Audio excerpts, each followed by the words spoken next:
Nithyananda, everybody, welcome. This is attempt number 2.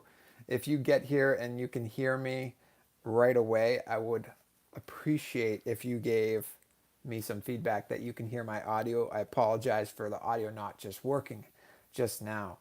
The reason why I wanted to go live again is I really want to do this more on a consistent basis. I'm getting a ton of questions asked to me in my DMs, etc. Thank you, Anne. I truly appreciate that. I've been getting a lot of questions, and it's really actually a lot easier and simpler and faster for you to get your solution if I just go on a live and I answer them boom, boom, boom right away, rather than, you do a recording, sometimes you edit it, it can be a long process. And so I just figured I'd put myself out there in this platform more often. And so if you guys want to take advantage of my time and come in and join on these sessions, and you have any questions, please feel free to fire away. I want to give you guys solutions as fast as I can. Okay, so absolutely, DBA, you can ask a long question. It might take me a while to read it, but I will make sure that I am keeping an eye on the comments and going from there. Okay, so what I'm going to do is I got my laptop down below in front of me. I'll just take a peek at what the questions are being asked, and then I'll respond to in real time here. On the last video, I was asked by Siddharth how you decided to be Hindu, how you attracted towards Hinduism.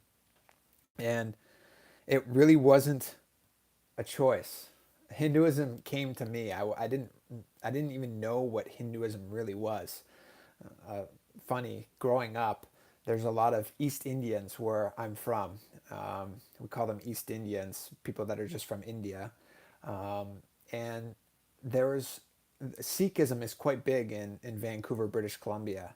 And so we'd always see people walking around with turbans and the bindi dot. And being young and naive, my friends and I would make fun of those people. We made fun of Sikhs. We made fun of Hindus. And I didn't necessarily make fun, actually. I want to position myself and put it on record.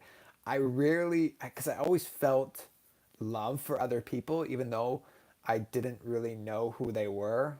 I felt bad when people would make fun of others, and so my friends would quite often make fun of these Sikhs um, and the lifestyle that they had. And so that was really my first encounter with Hinduism, and just looking down on the religion entirely and associating myself with people that would make fun of them. And so naturally that kind of uh, became a part of my lifestyle, my perception of the religion. Excuse me. And growing up in general, I was an atheist. I wasn't at all interested in hearing anything to do about any religion. But what really attracted me to Hinduism, to circle back to this question, the truth that kept aligning to science. I'm very logical minded. I like to understand something. I like to know the math of something. I like to get the full vision of something and have that tangible understanding. And when I started to understand the unified field, the law of oneness, and seeing how that is basically transferred, not transferred, but it's lived in Sanatana Hindu Dharma. It's living that lifestyle of oneness. And even you look at what Albert Einstein said, everything in the universe is energy. Well, that's the very first line in the Upanishads, that everything in the world is, or in the cosmos, is energy, but it's consciousness that we're really seeking to explore and understand. And that was the one thing that Hinduism, above all else, really encourages you to do, which is seek and to look deeper into the truths of your reality, the fabric of your reality. And of course, Swamiji was the one that guided me into Hinduism. Um, you know, Listening to Swamiji speak on YouTube for as long as I did, it was just, there's so many truths being revealed that just clicked, that made sense, and I started to apply them to my life, and they started to I started to have real solid benefits and impacts of these new ways of living, these new cognitions. And so it just became this natural thing where I realized that am Hindu. I was already Hindu. There's no way of avoiding the fact that, you know, whether somebody believes that they're a certain religion or not, the truth is that everything is consciousness. And that's the first requirement to being a Hindu, understanding that everything is consciousness. And the science helped me understand that. And then the next thing is understanding that you're an individual aspect, the Atman, you're an individual component of that consciousness, and expanding yourself to unite yoga, to unite with the Brahman, with the expansion, with that cosmic consciousness. That's Hinduism, and that's what yoga is, and that's what this science for me was really, I was getting it. It was making sense to me. And so it was something that it just came natural, that evolution of me going from atheist to seeker to living the lifestyle of Sanatana Hindu Dharma. And as I said, it was beautifully guided by my guru. If you didn't know, Bhagavan Sri Nithyananda Paramashivam. So yeah, that's what guided me into Hinduism. Thank you for that question. And I know a bunch of other questions have been coming in. Just give me a sec. I'll pull them up. I'll try and go in order here.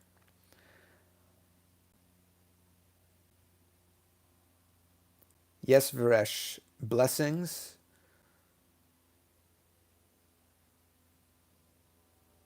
Blessings for your prayer.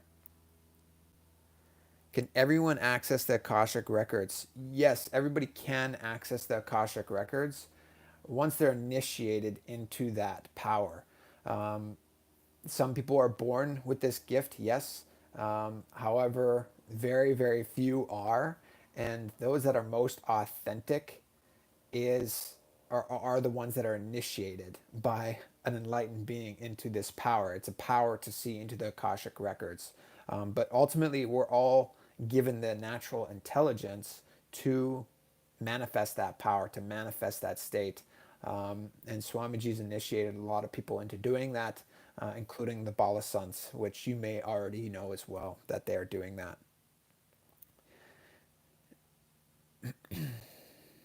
In a previous video, you mentioned how your life changed after a spiritual awakening. Did you have an out of body experience? I've been real close to one, and I was just wondering. Um, an out of body experience, I can't say that I've had an out of body experience where I'm like hovering above my body, looking down, and completely out of the body. That has not happened for me ever. What has happened for me is the the feeling that I am outside of this body as well. So my perception, my vision, etc., wasn't out of body, but I've experienced my body beyond this physical frame. And I experienced what my body was. It wasn't just this physical thing, it was energy, and it was like high frequency energy, and the vibration that it was moving at was euphoric bliss. And that energy, that feeling, went outside of my body. It was like it was just bursting, and so blissful, so joyful. So in a sense, it was an out of body experience, but I think maybe the question that you're asking is that visual perception where you're entering into a new dimension of consciousness, really. That's one thing that I've never actually experienced, one thing I would like to experience, and I'll gladly take that boon if I ever get to have that experience. But no real out of body experiences, but out of body experience in this way, in energy. Yes, I have. So that's a great question. Thank you for asking that, DBA. And you saying you've been real close, I just want to follow up. If you're really close to having an out of body experience, that's great. But even if you're really far away, that's great. It's just a gift that's given to you. Don't worry so much about, working towards it. It's not something that you even do. It's just a gift that was given to me, and it's a gift that's given to you. It's the same thing for enlightenment. We don't have to work for it. It can just be given to you from the grace of the Guru.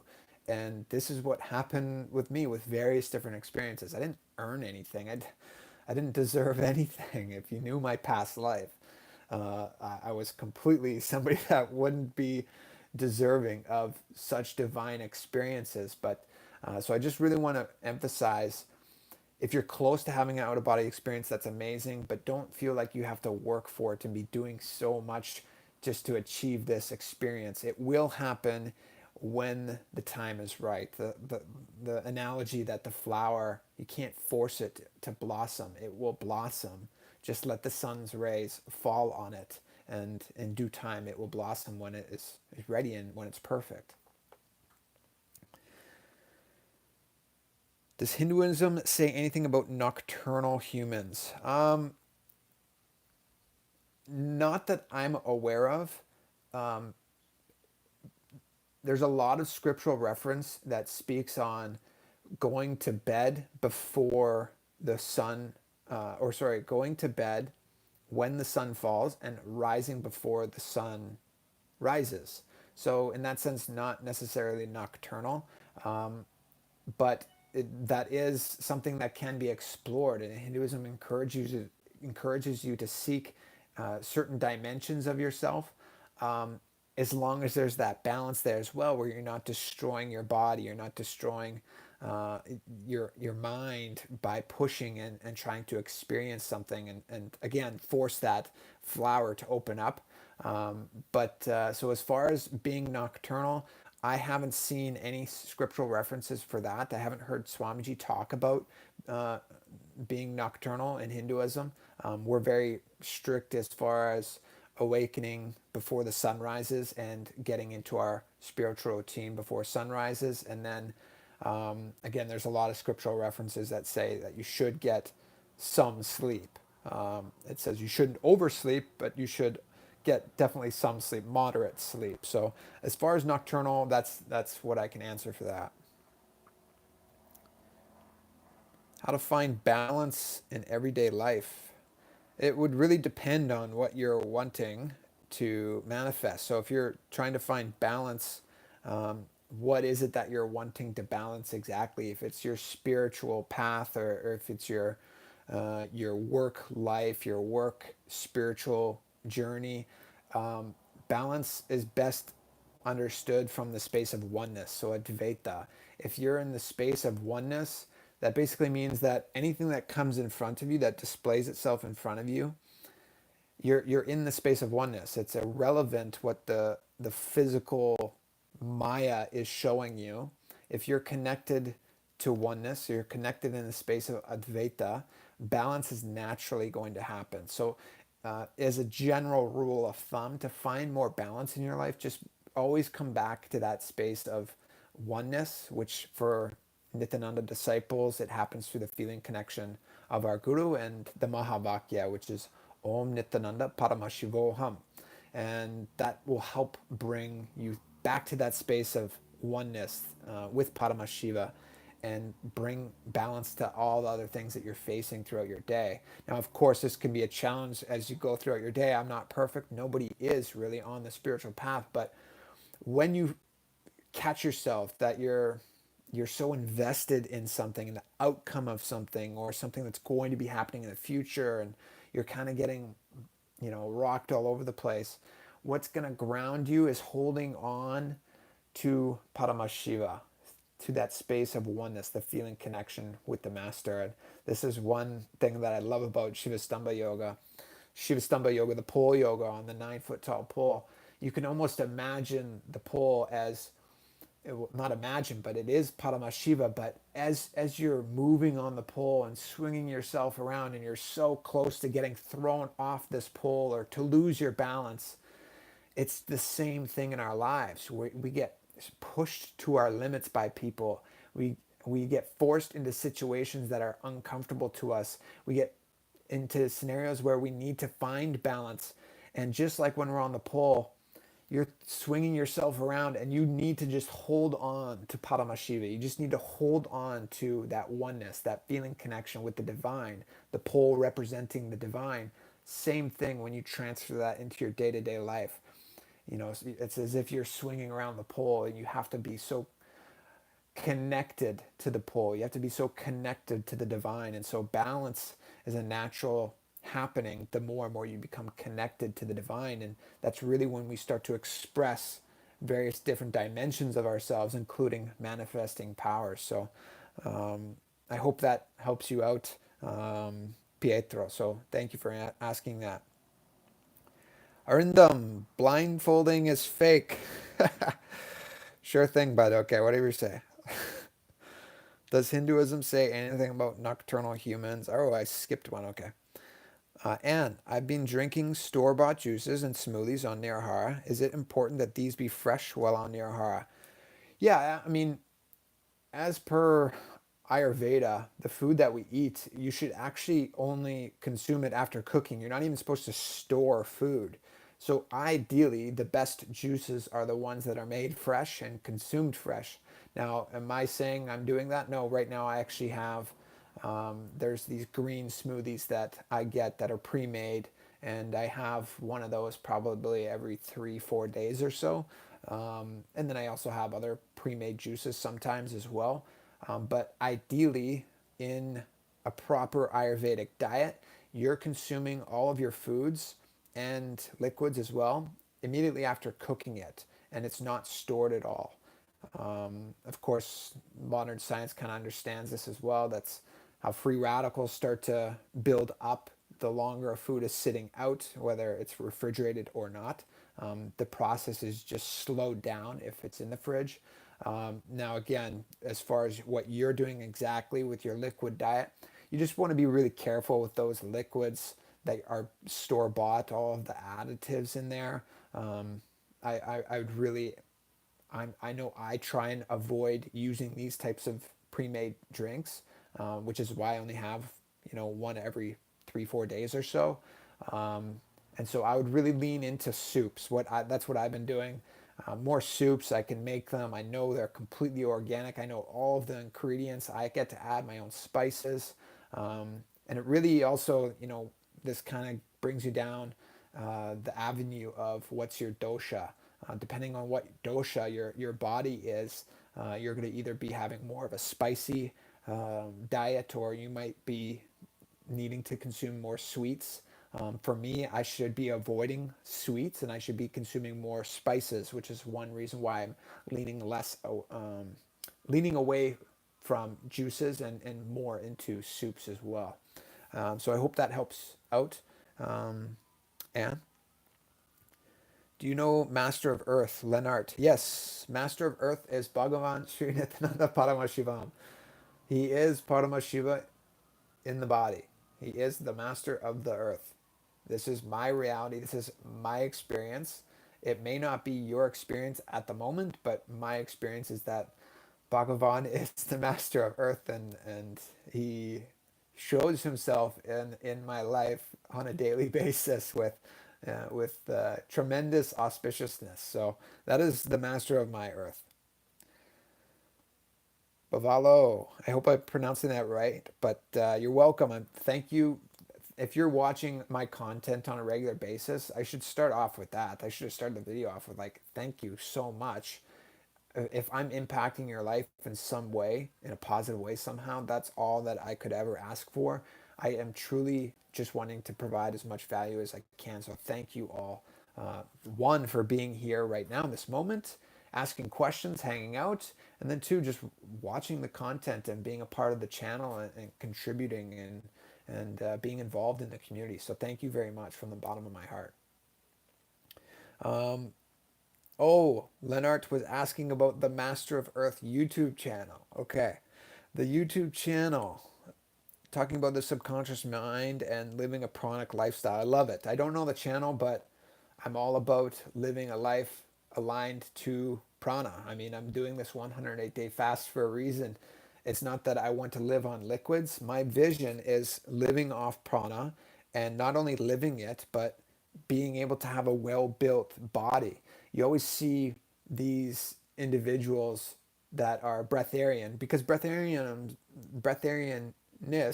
breatharianness, is that how you say it? Breatharianness? They already exist. You can live a breatharian lifestyle. People can live off prana. But what I've seen is that they tend to be quite skinny and almost look very ill. Um, and so I kind of want to squash that because I cognize and I can see that it is possible to be strong and have a well-built body and live directly off prana. And so the liquid diet that I'm on is actually just a progression towards that lifestyle. So that's really, something I'm interested in. So this channel that you're speaking of, Leonard, it sounds interesting to me as well. Nadia, hi. Oh my God, I love you and your wife. We love you too. You guys got me in the spiritual journey, and you guys are the reason why I started following Swamiji. Well, that is awesome. So glad to hear that. I'm sure you're having an amazing time following him on YouTube. If you don't know who Swamiji is and you're watching this, you can type in Nithyananda or Life Bliss Foundation on YouTube, and you'll get all of his satsangs coming up. They're absolutely incredible. You need to check it out. Okay. And I tend to get headaches caused by or accompanied by tension in my neck and shoulders. Which yoga postures and other practices can I help recover this? May these headaches be caused by toxins? For sure. The headaches could be coming from a lot of different reasons. The most common are just hidden pesticides and additives in our food, which I actually already talked to you about. And then various other toxins just in our day-to-day life. Dehydration, really, it's something as simple as the brain is 70% water. Are we providing it with enough water? Because if you're getting dehydrated, the first thing to go is your brain, and the first thing that's going to happen is headaches. So making sure that you're hydrated is extremely important as well. And then just movement. So a lot of the times I see people having upper neck problems, and this can relate to the head as well, um, because they're not moving their body. How often, be true with yourself here, how often would you say that you turn your head as far as it can go, just the neck, and then going all the way over to the other side? And then just doing that a few times. That is actually very beneficial for the upper neck region. It's creating blood flow. It's extending the muscles in a way that you're not activating them on a daily basis. And just going up and down as well. You wouldn't believe what that subtle movement could be doing for your body as it's compiled long term. Compound's not the word I was looking for, but as you do this every day, there's a word I'm looking for. It's not coming, but as you do this each day, you're gonna just notice the blood flow. You're gonna notice the energy flow increasing and improving just from simple movements and stretching the neck as well. Um, we tend to get really tight shoulders because we're always at the desk and leaning forward. You can't see my hands, but also opening up the chest, aligning your body, and just aligning the spine, head, neck, and spine in a straight line. Be conscious with that. That is another simple way of getting your neck to feel better, and I can guarantee that is only going to help the headaches that you're having. So avoid doing inversions while you're having headaches. But as soon as the headaches start to subside, I would start to incorporate inversions as well, as long as you're not having any heart issues and you're still feeling comfortable doing inversions as well. Um, how to follow strict brahmacharya, spiritual celibacy, is a great question by Unico, um, Universe Within. Living like you are God is brahmacharya. So it's not necessarily just subsiding from sex, it's living like you are God. So cognizing yourself as Paramashiva, cognizing yourself as the divine, as yourself in everything, this will be the first big step towards practicing celibacy, you'll find it helps out a ton. There's also a lot of other techniques that you can be incorporating as well. If you check my YouTube channel, I've got a playlist called NoFap. There's a bunch of different pranayama techniques, meditation techniques that you can be performing as well that are 100% going to help you with that. I want to get psychic powers like telepathy, telekinesis. How do I get psychic powers? Psychic powers are shaktis. So shakti is power. Psychic powers are very real, um, and they are an initiation into being able to manifest these powers. So uh, my guru is actually I'm going to put a link down because there's an opportunity for anybody really that's interested in manifesting the shaktis of Paramashiva. So there's 463 powers that are uh, given. There's 463 powers in the universe, in the cosmos, and we have the ability to access all of these different powers. And these powers, they don't just happen in you. You need to start expressing it. I like to envision them almost like muscles. You have to go to the gym and work the muscle in order for it to expand and grow. The same thing is for the powers as well. You need to get into the gym of manifesting powers and work the muscles of the third eye for it to start expressing more and more and more.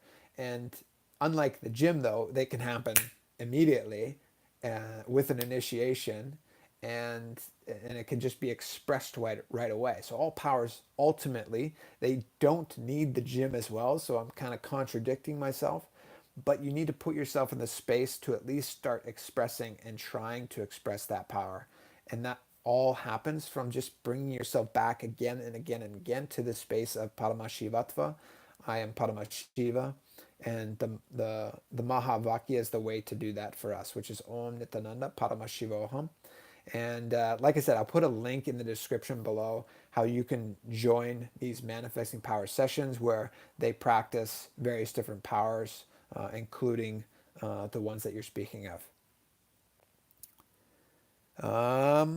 Hello from Sweden. Hi, Jenny from Los Angeles. Noel, can you share with us one internal change that has impressed you since you stayed vegan? Yes, Noel. One one internal change. I've never been so aware and tuned in to what's happening in my body. I, I feel like as soon as I stopped consuming meat, I felt lighter. I'm just bringing myself into my body and cognizing. I've never felt lighter. I've never felt more present because I feel dense and heavy as well in my stomach. Now that I'm going on a liquid diet, it's gone to a whole new level. The amount of presence that I have in my body at any given time. Um, but to have that lightness and that presence in my body and just the feeling of being clean is probably the best way to describe the internal changes that I felt when I made that switch. Um, I would say, and I always say it actually, that when I first became vegan, I was terrible with my diet. I wasn't consuming enough protein, so I got weak. But that wasn't because I was vegan; it was because I wasn't eating properly, which is the whole thing, though. You got to just make sure you're providing yourself with the right nutrients, which I did. And once I started to, that's when I really felt aligned and tuned into my body. And I mean, if you're not yet vegan and you're watching this, I highly, highly, highly recommend at least trying it for 3 weeks. Give yourself 3 weeks. I can guarantee you're going to notice just an intense lightness in your body, a feeling of presence in your body. It's a natural tendency because you're getting rid of that dense, heavy energy, the dead carcass that you're no longer putting in your stomach. It has an impact on you, and it has an impact on your energy. So I just would recommend to anybody out there that is not yet trying a vegan diet to 100% try a vegan diet. I just saw this question pop up, so I'll answer it as well. Hulu Gulu Gulu. Hulu Gulu Gulu. Awesome name, bro. Hulu Gulu Gulu. Have you ever taken psychedelics? Did you come up with your name on psychedelics? I've never taken psychedelics. I can say that with a little bit of pride. I've never taken psychedelics. Um, what I would say is to not take psychedelics. I see them as the defibrillator for you to awaken to the reality as it is. So if you happen to have stumbled into psychedelics and tried psychedelics, you've been you've been shocked. The soul has been, now you're awake. You understand most likely the dimensions of consciousness in this reality. And now that you have that conscious awakening, all those extra jolts of the psychedelics is only frying your system. It's frying your nervous system, and it's only going to cause you more harm to hold that space and that state of Paramashiva, because the energy is so strong. You can't see my fingers, but when you get into that space, when I felt the experience of enlightenment, it was just like, uh, I couldn't move. The nervous system, it's such a load that you have to carry, and your body's ability to carry that load is affected with psychedelics. So, highly recommend stopping psychedelics immediately if you haven't yet taken it and you're wondering if you should take ayahuasca or any of these other types of drugs. I recommend not doing that at all. You're on the right path. If you're watching this video, continue seeking. Just make sure you, even if you watch this video, what's important is you continue seeking, and then you'll be guided to have those experiences naturally, which is what happened with me. Um, how can I fix my broke immune system? I tried hardtaki, molasses, and another natural remedies, but it is taking very slow, and I keep getting all of with the ill with the viruses. They spraying us with chemtrails all day. Aprendiz from Sweden, thank you for that question. So you're absolutely right. The first thing you need to do is the most important thing that anybody should be doing. And when Priscilla and I came back from India into the Matrix, our main priority was to make sure that we are only eating organic food, non-GMO food, foods that have the pesticides removed from them. And once they kind of cleared, those three things were cleared, then we'd put it into our system. So that's the first thing, because the saying is true. Food is your medicine. So your medicine is the foods that you're going to eat. So whatever illnesses you're facing, if your immune system is struggling, provide it with the right foods first and foremost, and that's always organic, always non-GMO, and always removing the pesticides. That's going to start you off on the right foot. Now, when you start incorporating things like harataki in the evening, that's definitely going to help out cleansing out the toxins. And really, now we're entering into the realm of detox, because even if you start eating the right foods, you're still loaded with all these different toxins that have been consumed beforehand, right? So that's why we practice the Shuddhi Kriyas every day. So this morning, just like every morning, I'm practicing enema, I'm practicing neti, so nasal cleansing, and I'm practicing eye wash. So these main three things, plus harataki in the evening. And if you're practicing these shuddhi kriyas, these cleansing techniques, it's going to tremendously detox your body, like beyond belief. I hate if I miss my enema. I feel so bloated. I feel heavy. I feel like the toxins or the junk is still in me, and I need to just flush it out. And the enema does that for me every morning, and I absolutely love it. So if you're not doing enema yet, highly, highly recommend doing a daily enema. Um, and if you want some help with that in particular, there's videos. Priscilla has some on her channel, and I have a video on enema as well on mine, so you can find out more about doing that there.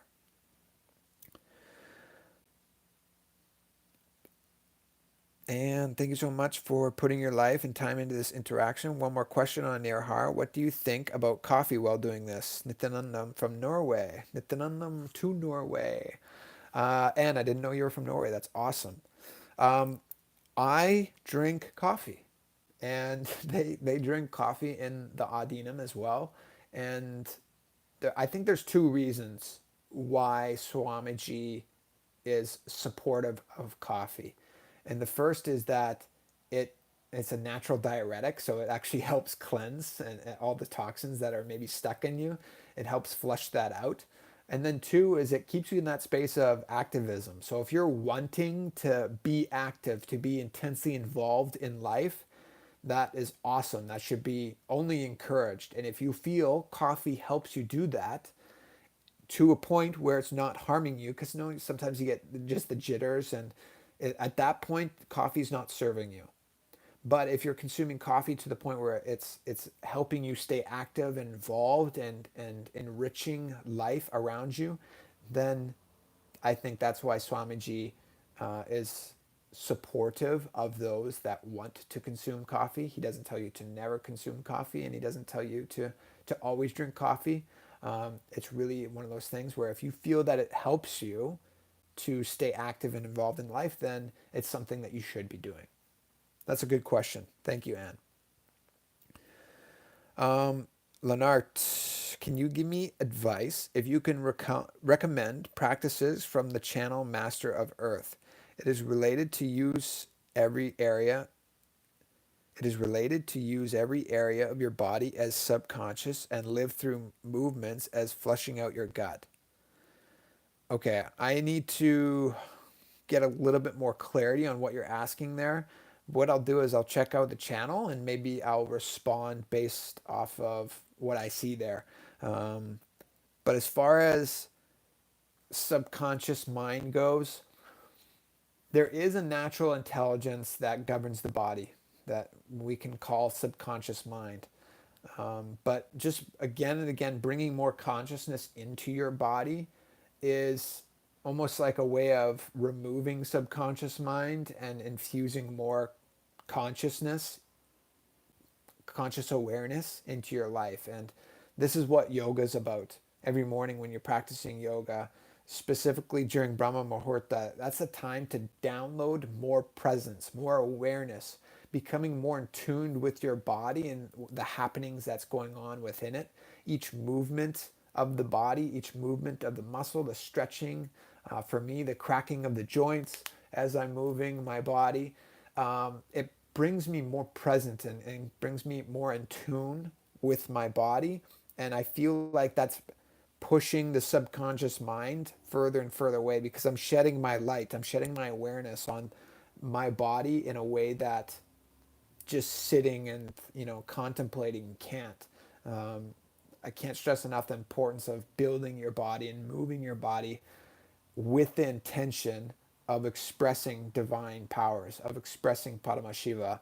This is one thing that Swamiji blessed me with when I went to India, and I'm so grateful to have had this experience of just pure presence within your body. And that can only be held and retained and further nourished through the practice of yoga. So I really recommend that to you, Leonard. And again, I'll check out that channel and just see what you're talking about. Thank you for sharing with us. And I follow raw till 4 and vegan 5 years. That's a mouthful. I'm not. Thank you for sharing with us. Okay, you're welcome. And I follow raw till 4 for 4 and vegan 5 years now. Okay, I'm trying to understand what you're saying there. Uh, I think you're saying that you follow a raw diet until 4 p.m. and you've been vegan for 5 years now. If that's what you're saying, that's awesome. Congratulations. Okay, the last question. We'll end it at this one. We're at almost 40 minutes here, so I won't keep you guys too long as well. Is Nithyananda real? Yes, I can only say from my experience, um, what you're asking, I'm assuming, is he a real master? Is he really enlightened? Is he really Paramashiva incarnated? The answer is yes, per my experience. There's one story I want to tell. I want to tell you. There's one story I want to say. During 2017, there's a program called Mahasada Shivoham.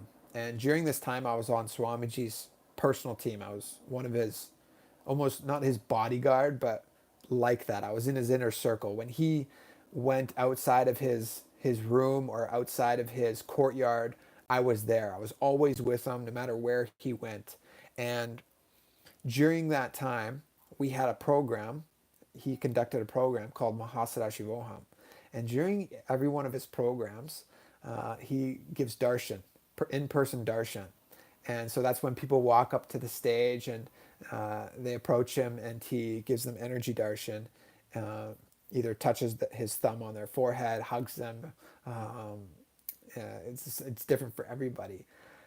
But during that time, Swamiji was just covered with flowers. He's always adorned with flowers, and the stage itself has a lot of plants around it, and so, you know, his sense of smell is kind of restricted to that area, anyways. You would think, but during the darshan, Swamiji stopped and said something to one of his disciples that was next to him, and and then the disciple came and told me, and he said, Swamiji smells something funny.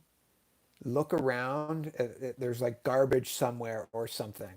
And I'm thinking, like, how did he smell that from where he is? Because in the, like, there's the stage, and then, you know, all the way behind the stage, and like he's covered in flowers. He's got people all around him.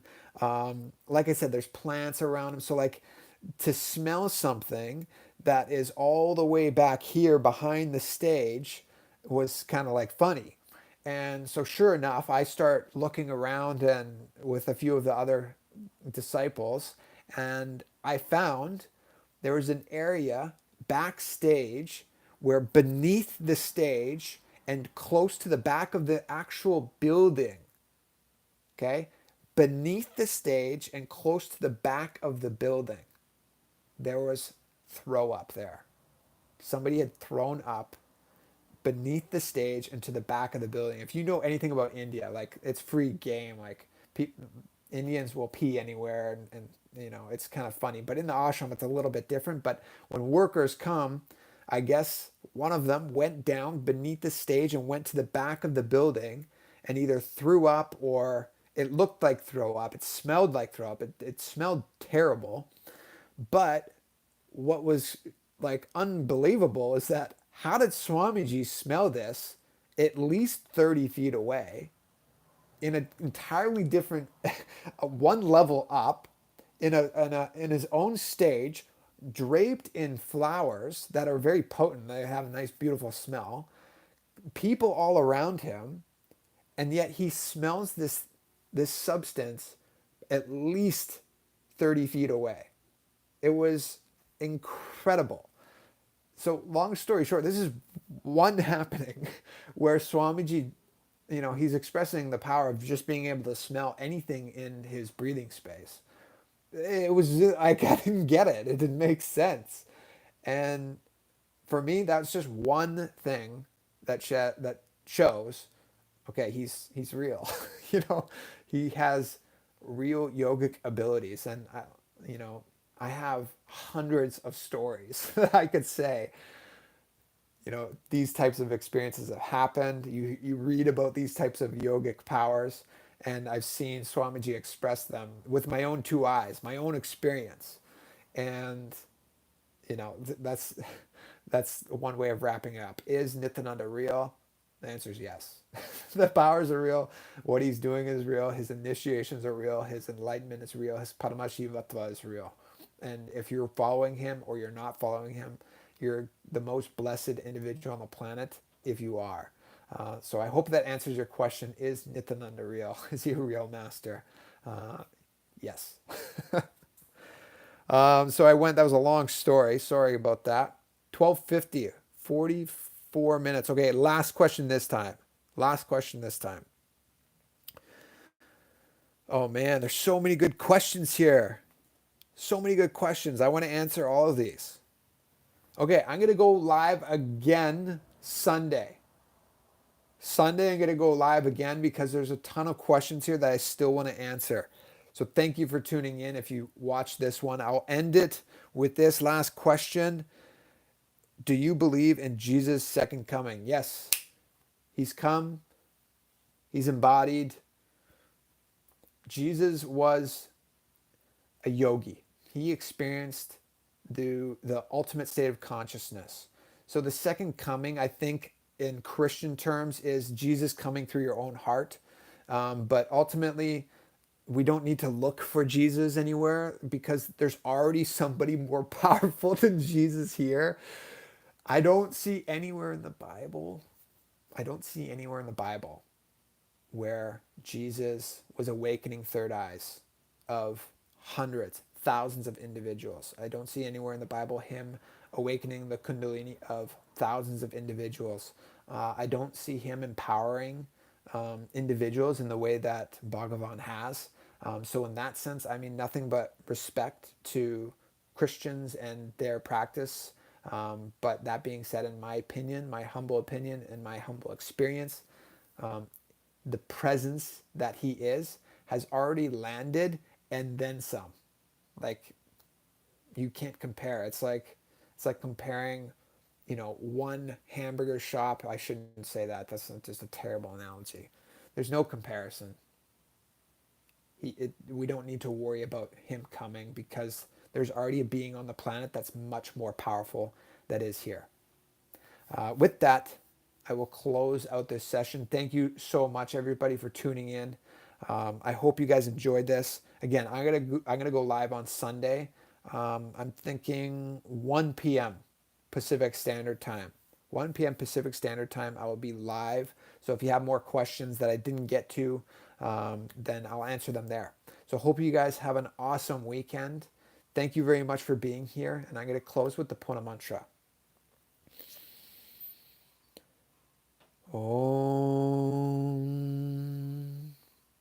Purnamadav Purnamidam Purnat Purnamudachyade Purnasya Purnamadaya Purnamevavashishyade. Om Shanti Shanti Shanti Hi Adi Om Tat Sat Sarvam Satguru Paruka Paramastu. Om Nithyanandam. Nithyanandam, everybody. Thank you for tuning in, and we'll see you Monday for the next live Q&A. So if I missed you, sorry. I'll be here Monday. Take care, everybody. Have a great weekend. Nithyanandam.